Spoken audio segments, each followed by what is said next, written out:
Ashley, it's great to have you here. Thanks for joining us on the Selling in Asia podcast. It's phenomenal to be here, and thank you for having me. My pleasure. So let's just jump right in.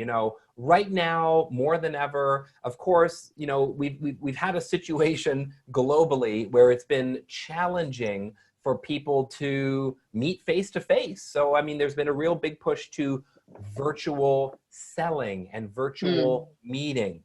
So what's been going on, and what we love about you is your perspective from a China perspective, right? So what's been going on in China as a result of the COVID situation? Right. So I think the first important thing to understand about China is, if you would like to see the future, you probably go and look what's happening in China right now, especially when it comes to retail, especially when it comes to technology, especially when it comes to adoption of that technology.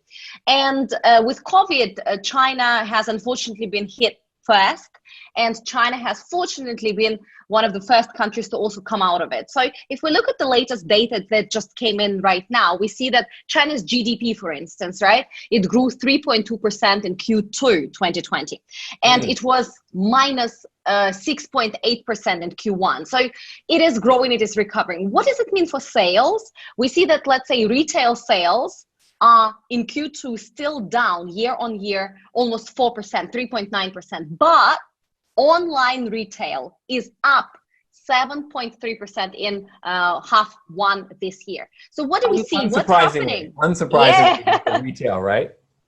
Absolutely. And what do we see here? People are obviously adjusting. There is so-called new normal that's been established. A lot of things have changed. The business models, the way we market, the way we sell, the way we communicate, the way we see a doctor, the way we educate ourselves, all these things have changed. But we see that people are still, positive. They're excited. They're optimistic about the future. They're still purchasing. They're just purchasing on different platforms and slightly different products. So if we talk about, your question was, what has really changed in China? I would say business models have changed. If we look from three perspectives, and the first one, business models. First, everyone is doing live streaming. I know that we're going to be talking about live streaming today, and it's literally governments doing live streaming, talking about their agricultural produce, talking about the real estate in their cities, talking about investment opportunities in their cities. We see bloggers live streaming. We see farmers live streaming, selling their oranges or peaches or watermelons in Hainan and Guilin, etc., etc. We see business owners, small business owners live streaming. Like if you have this shop of underwear somewhere in central Harbin, you will lock the doors in the evening and you will sit in front of the camera and you will live stream to hundreds of people, and you will advise them on how to choose their favorite underwear. Even big bosses of big corporations are live streaming. They are talking, like the head of Gree, for instance, the China aircon manufacturer and basically kind of home appliances manufacturer. He's live streaming about their products, and they are not just live streaming and talking about the culture and the brand, but they're actually selling during those live streams. So this is number one.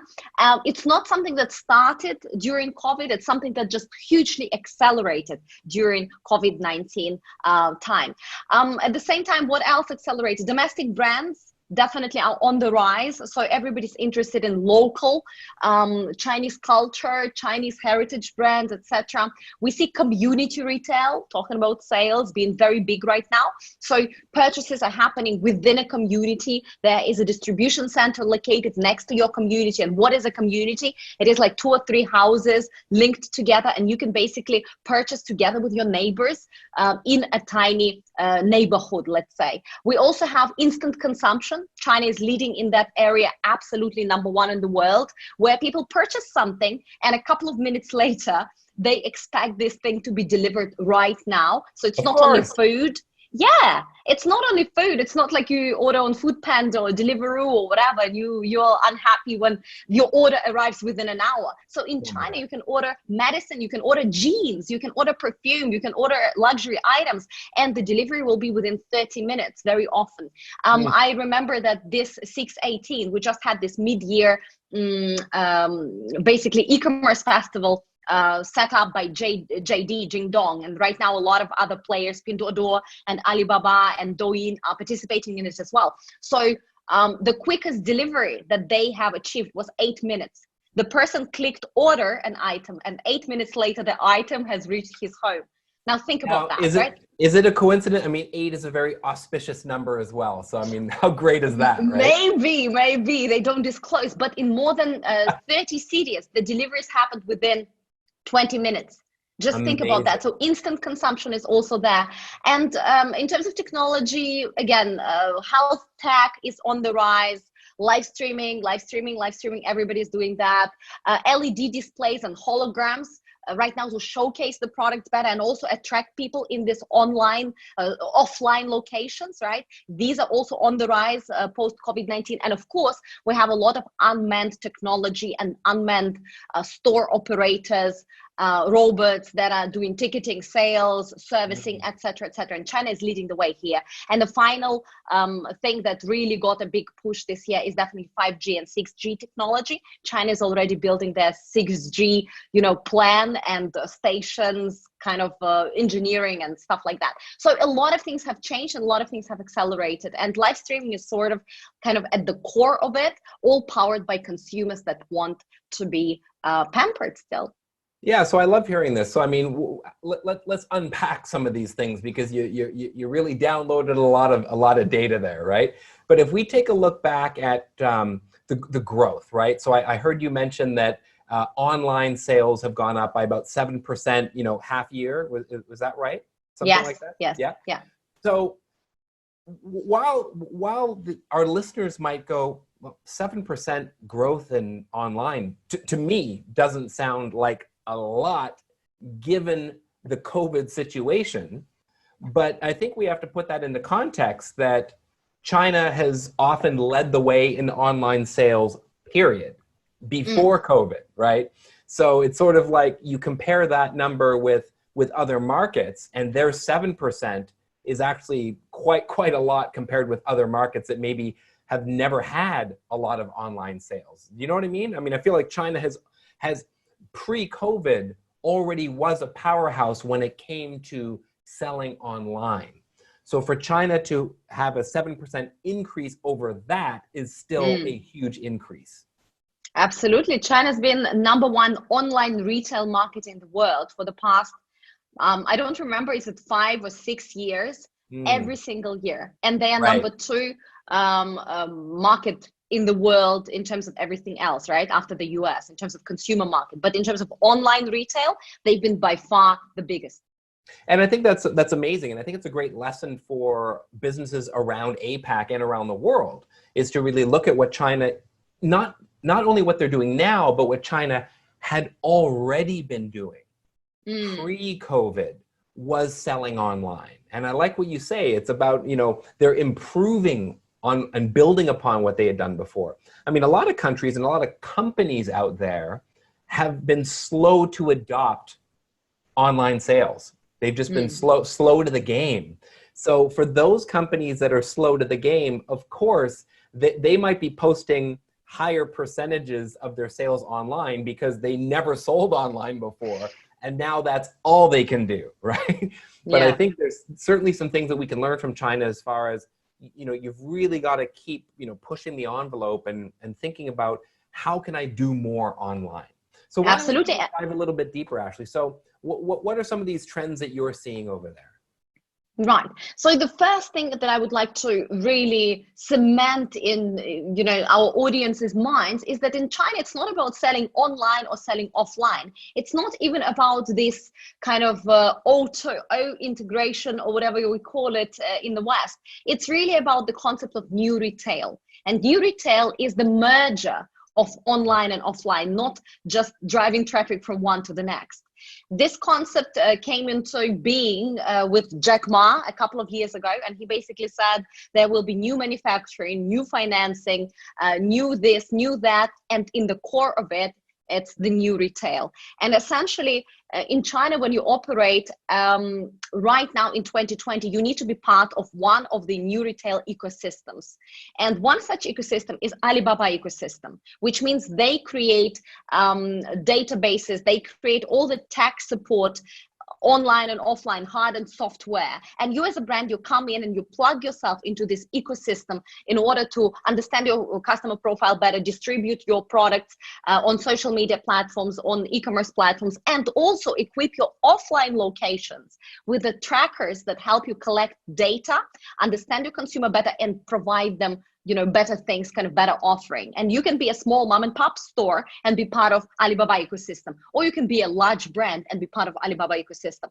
And the other ecosystem is JD, Jingdong, plus Tencent. So they also have their own ecosystem. So in China, this concept of new retail is really something that pushes businesses to be a part of this new retail, not just online, not just offline, and also not being in a position like in the West of sitting there and trying to invent all the databases, all the unmanned kind of assistants, all of this tech, all of this system just by yourselves, and trying to enter the 21st century. In China, you can come in and all those things were already created for you. You come in, you plug into this ecosystem, and you are benefiting from it, and you can learn a lot more, and you can do a lot more, you can innovate.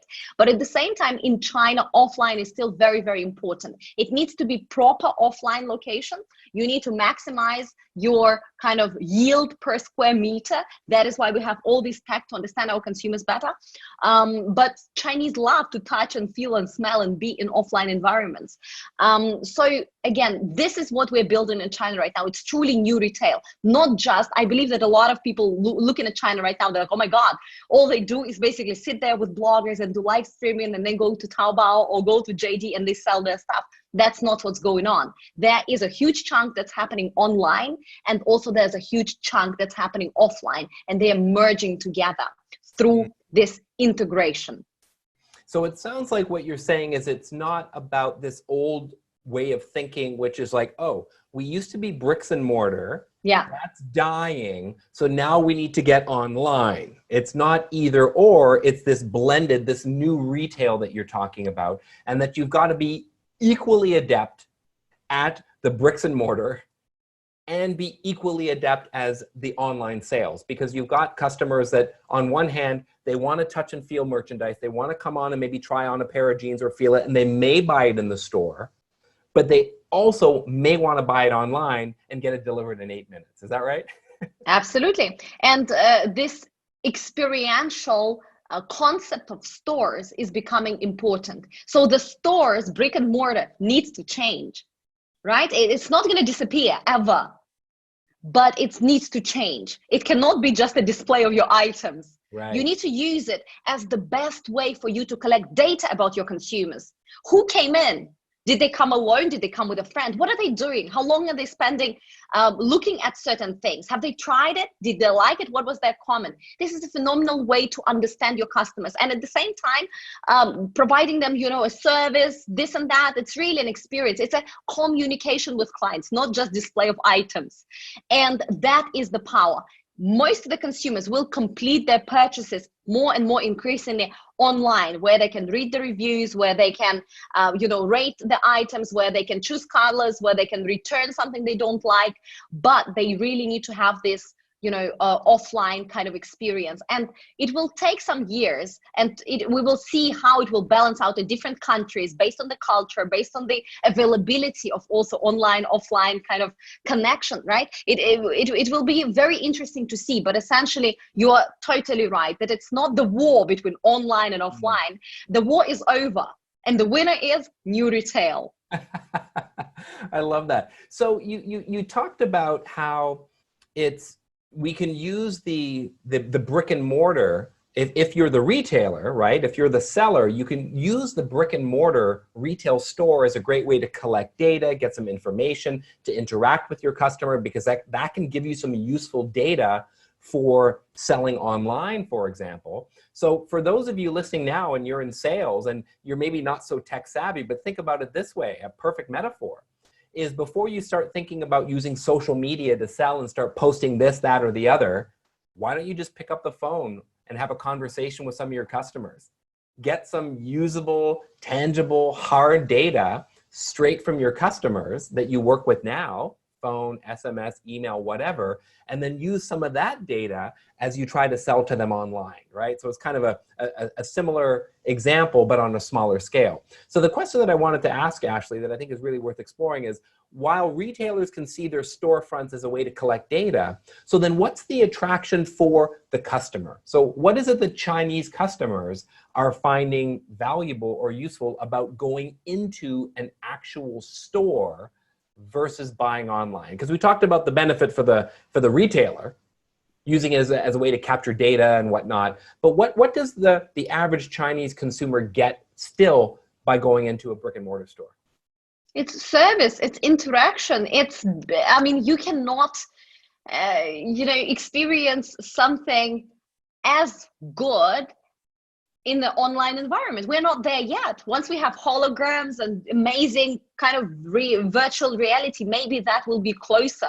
But right now, it's just like watching a movie on a really, really bad, tiny screen in black and white, or going into the immersive, real life kind of HD experience. That's the difference. So for a consumer, given the choice, everything else being equal, meaning they don't need to spend 3 hours getting to your store, meaning they are getting great service, meaning they, get the variety of colors and their size and whatever, they still prefer to be in physical location. Because for a lot of people here in Asia, not only in China, shopping is a pastime. It is a hobby. It is window shopping. It is the way we socialize, the way we connect with our friends.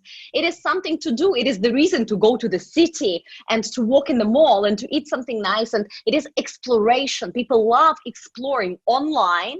And there are great ways to do that through bloggers, through recommendations, through search, through unexpected kind of, pop-up windows campaigns. They love exploring online, but exploring offline is, again, an important activity. Hence, your store needs to be an attractive eye candy where people come in and they feel welcome and they can interact and they can get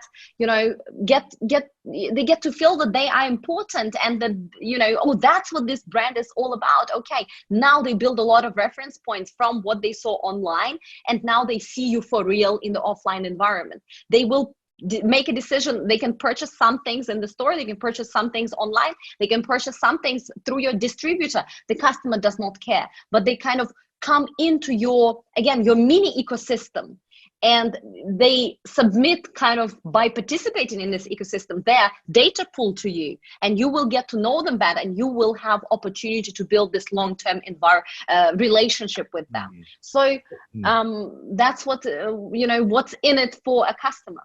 Yeah, and I think that's a really great reminder for us out there. I mean, when we're talking about technology, we're talking about online and blending retail with online.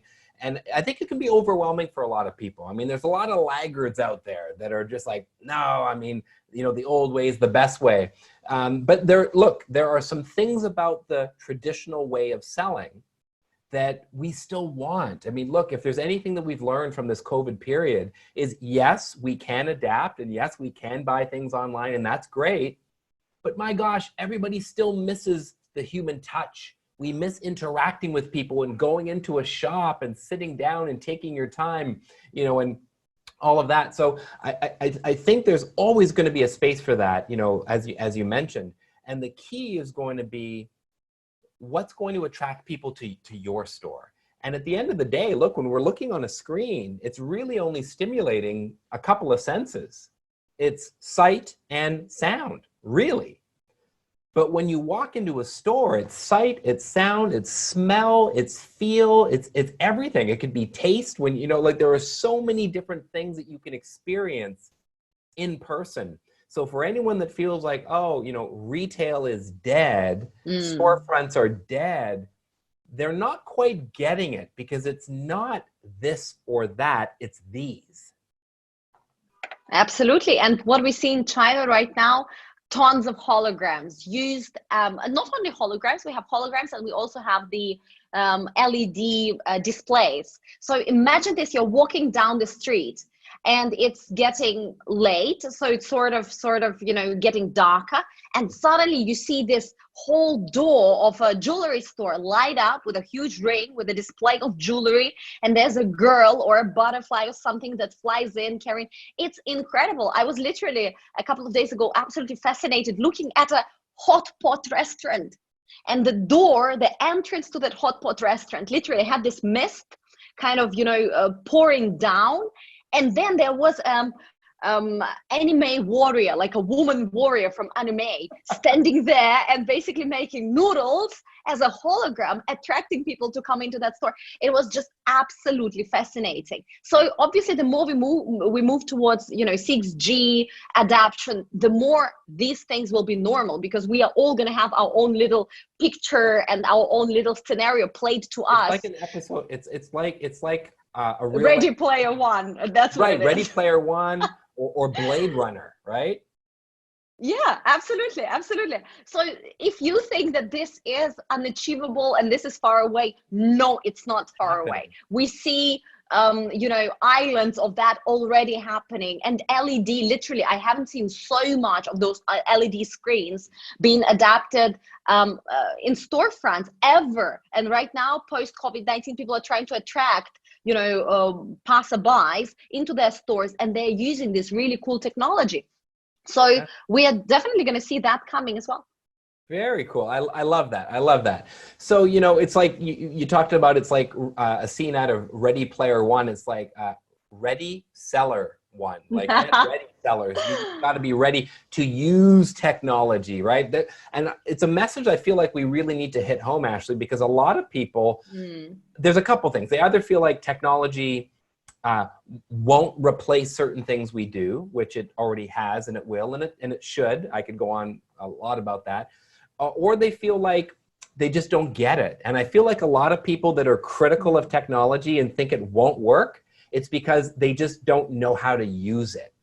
And also fear. We cannot discount. I think a lot of people are in denial because of fear. I hear that every day. They say, yeah, China, there's no privacy. There's this, Lord knows what the system is going to do with all this data. And, it's also scary, and they're moving so fast. And we are in denial because we are really scared. But end of the day, what you need to realize right now in 2020 is that the train has already departed. You can be upset about it. You can stand on the station. You can be very frustrated, and you can decide not to hop on the train. Yes, but the train has departed, just like with electricity a couple of 100 years ago. The electricity is coming, and electricity is going to revolutionize the ways hospitals are run, department stores are run, the way we teach, the way we fly, the way we commute, the way we do everything. And if you don't want to be part of it, it's your choice, but the train has departed. The same with AI, the same with technology. In China, they are implementing, they are moving fast. They are not inventing majority of that stuff. They are not the inventors. It's not that they brought evil tech and right now, it's happening and oh my God, it's also fast. But they're adopting it. Yes, they are just implementing it. They are at the stage of implementation, not experimentation, right? And this is the beauty of it. And it can be scary, but only if we decide to jump on the train, we have the ability to steer it in one direction or the other. Technology is not bad or good. Change is not bad or good. It's there. And it's up to us. Where do we steer it? It's inevitable. And if we are not part of that discussion, if we are not on the train, so to speak, and we are standing and we're in denial and we are frustrated and we are just not moving ahead, we have no say into where this train is going. Yeah. I'm reminded of this expression. There are three kinds of people out there. People that make things happen, people who watch things happen, and people who go, what happened?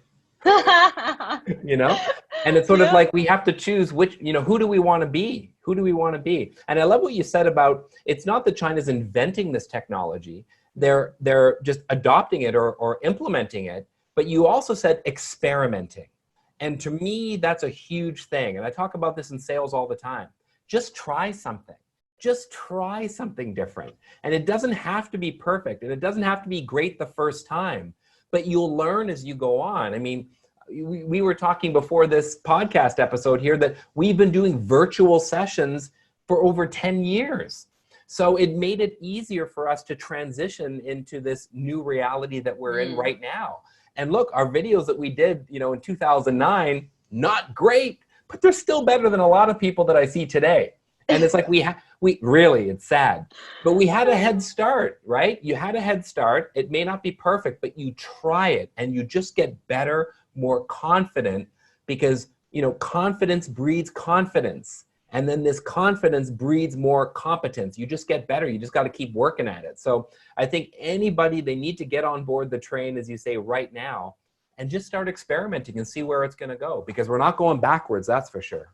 Absolutely, Tom. And I love how you said, perfect, perfect, perfect. There's no such thing as perfect. We all know that. But even more importantly, when I just got to China in 2006, I remember that phrase, which was probably the first business lesson that I learned in China. And it was, I looked at all these advertising, walking on the streets, and I saw these ads, and they were so horrible, just horrible colors, low resolution, you clearly kind of cut pictures, like really crude. It was horrible. And I would ask a couple of people that worked in advertising back then, I said, how do you allow these things to go out? How do you how do these get a pass?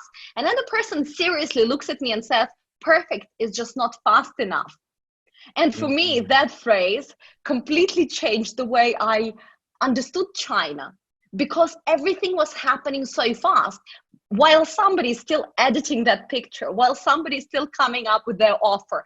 Let's imagine an international brand. Yes, somebody's already doing business. Somebody's already had this offer, and yes, it's ugly, but it works. And over time, they're going to improve it. But essentially, the speed with which the world is developing right now, but I'm focusing on China, and with China's speed that is even faster than the speed of the world, you just cannot be perfect. Is not fast enough. So you need to be good enough and then just go good enough and go experiment and basically push beyond. Same things happen with live streaming. Look at live streaming. A lot of people look at it and go like, oh my God, it just happened in 2020. No, live streaming was there in China for 2 years. 2 years. We have more than 200 platforms in China where you can go to live stream. It's not 3, it's not 4, it's not Instagram Live, 200 platforms. That's and crazy. What do we do with live streaming? Obviously, e-commerce right now has totally stole the party. But at the same time, we have education sector that is live streaming, especially since the beginning of this year. We have literally primary school kids learning for half a year through live streams. We have continuous education courses, this and that. We have offline entertainment being fully taken online through live streams. We have, let's say, tourism also being, or like museums, etc., live streaming to support their operations, etc. And when we look at the numbers, right? E-commerce live streams. By the end of this year, it is predicted that we're going to have 524 million online live streaming users in China. That's 40% of Chinese population, and that's 62% of China's internet users. Think about that. They're going to be on live streams. When you say on live streams, you mean watching live streams? Watching live streams and purchasing from live streams. So these are 1 in 2 people purchasing from a live stream. That's incredible. And this has happened in 2 years. They experimented. They have a lot of platforms. They've done good things, bad things. They've tried.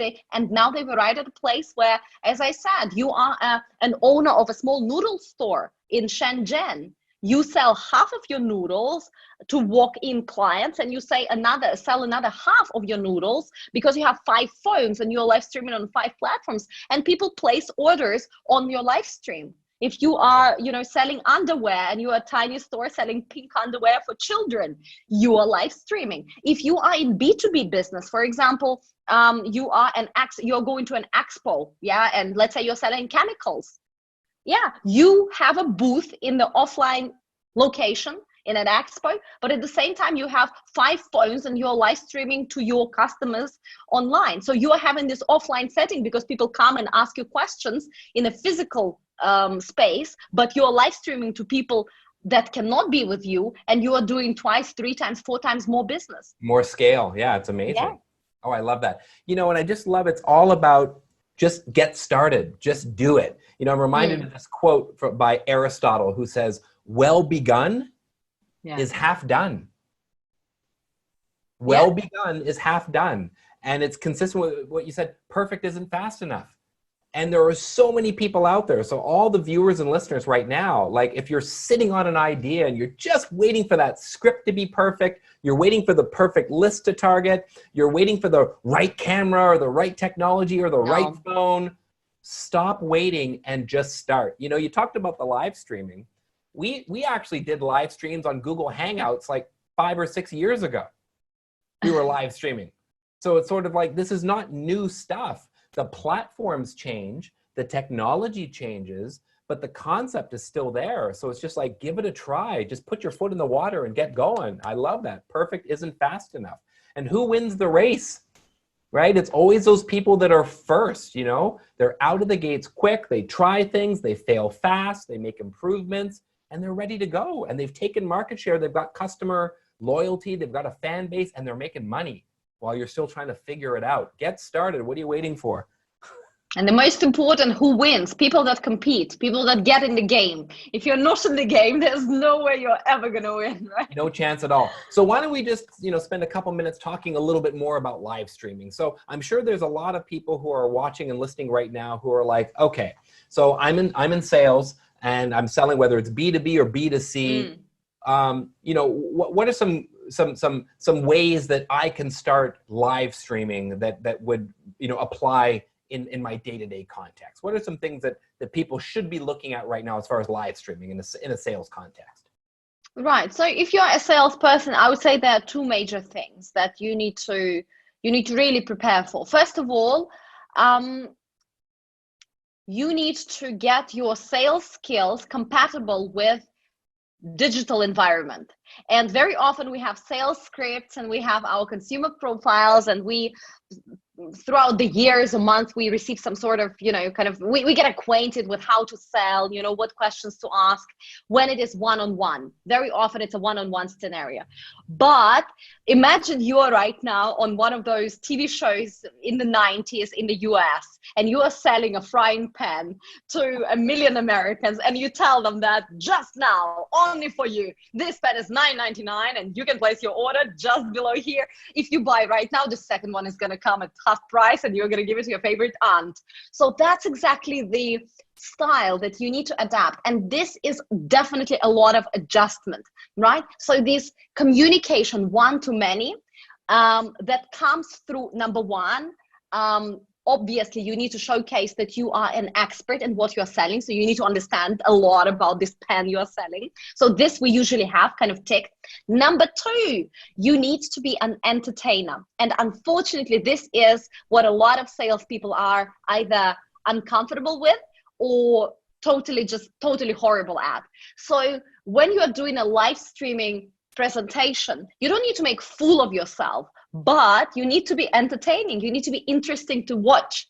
Otherwise, people are not going to give you that face as they would when you are doing it in offline setup.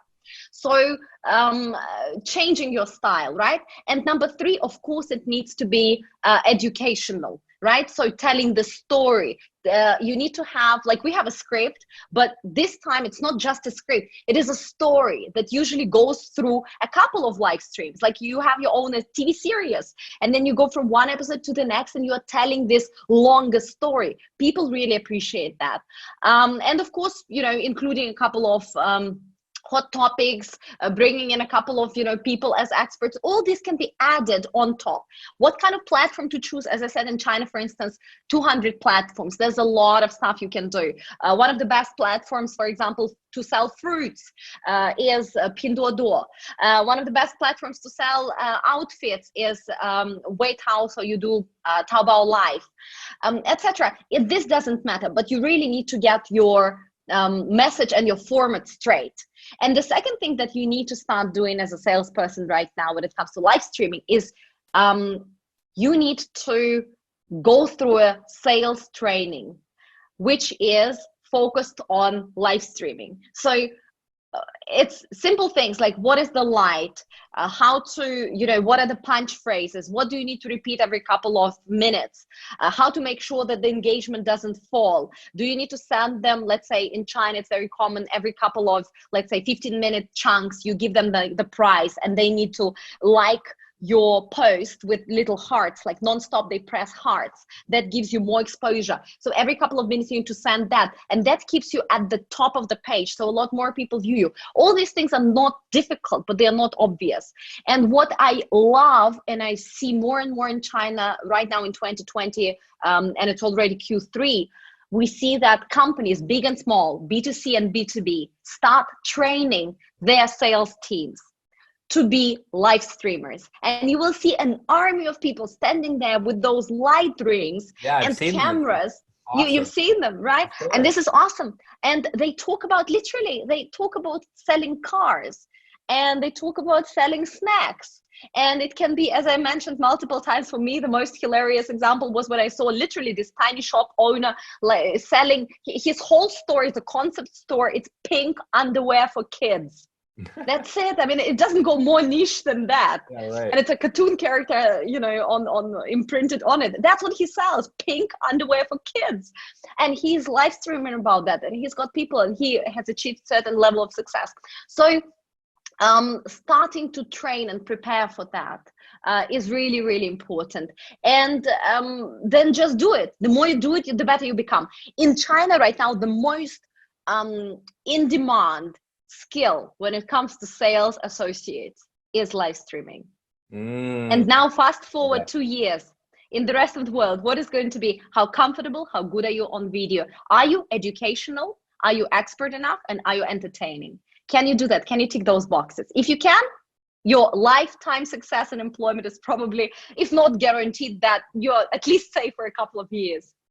I love that. So, you know, the number one tool that I think everyone needs to succeed in sales is adaptability. They've got to be able to change and to flex, because again, the technology has changed, but it's changed all the time for decades. The technology has changed. So whether you were a door-to-door salesperson in the 50s, you know, the 1950s, and that's how you were. And then you got the phone, and now you've got email coming in, and you've got SMS and WhatsApp and WeChat, and you've got a whole bunch of things happening. Social media, LinkedIn, Facebook, you name it.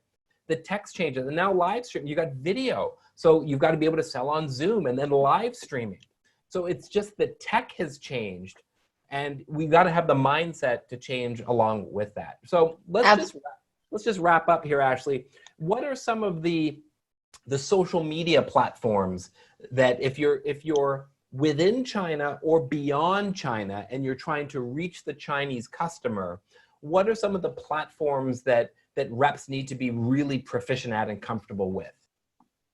Right. So when it comes to China, because there are basically two universes. One is China, digital universe, and there's everything outside of China. So when it comes to China, you definitely need to be very good when it comes to Taobao Live.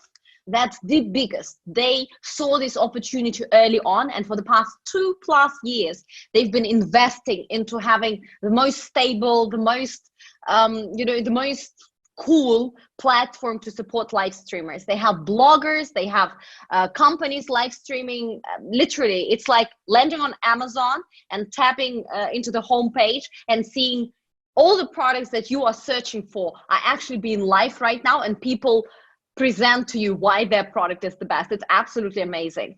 At the same time, let's just pause for a minute. So for those that are just trying to conceptualize this, and I like an example that you shared earlier. It's sort of like in the 80s and the 90s when you watch the Home Shopping Network or QVC, right? Where it was one person doing a pitch of their product, right? Live streaming, right? But what we're talking about now is it's like platforms where it's like that's all that's happening, and it's hundreds of live streams happening at once. Hundreds of reps selling their products or services at one time on these multiple platforms, like 200 platforms, and then hundreds or thousands of people selling on these hundreds of platforms at one time. And if you want to get noticed in a noisy world, you got to be pretty darn good on camera. Is this what we're talking about here, Ashley? Absolutely. You need to be good at it. And of course, on the platform itself, imagine Amazon, right? You go on Amazon and you see your homepage. there are some products that are recommended to you because you're purchasing them all the time. So you can see that these products are not only recommended to you because you purchase them all the time, but they also pick the ones that are live right now. So if I'm looking for a new bag, it will not be just, oh, here are the bags, but it will be, okay, this is the product.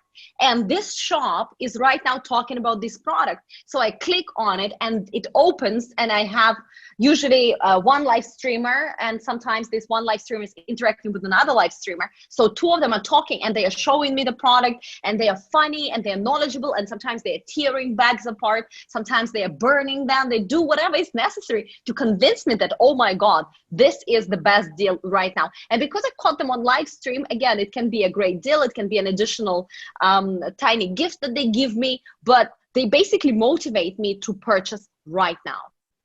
Got it. Wow. Okay, cool. That's exciting. So aside from the live streaming platforms, what are some of the social media platforms or instant messaging platforms that reps need to really be aware of right now? Right. So, of course, in China, social media right now is actually also e-commerce. And a lot of e-commerce platforms are becoming social media.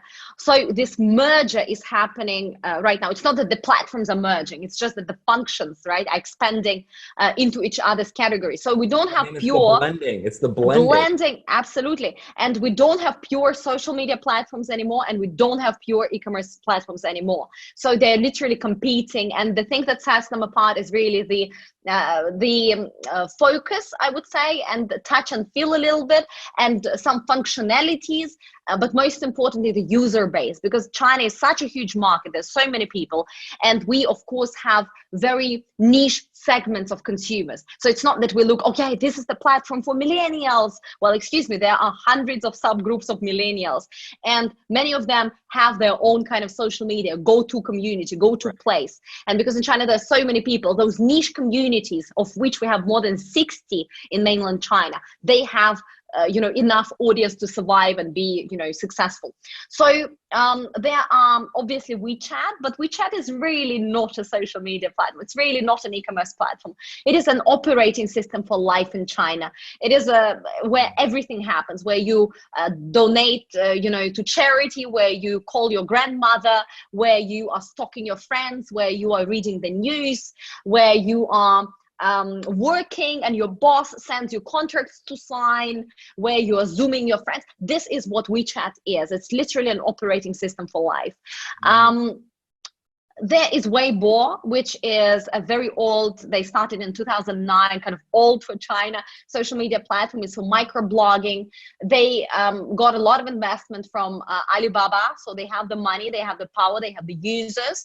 They came out of their decline very, very nicely. And right now they have a lot of new kind of functions and shops. And there's a lot of, the power of Weibo are the bloggers. They have a lot of bloggers on that platform, and people go to watch, number two, hot topics, which is like gossip, right? What is hot right now by your city, by your region? What are people talking about? What is basically trending? And number two, they go there to pretty much watch their favorite bloggers. And in China, just like in a lot of Asian cultures, fandom, being a fan of something or someone is really, really big. Like look at Japan, right? We have Godzilla fans.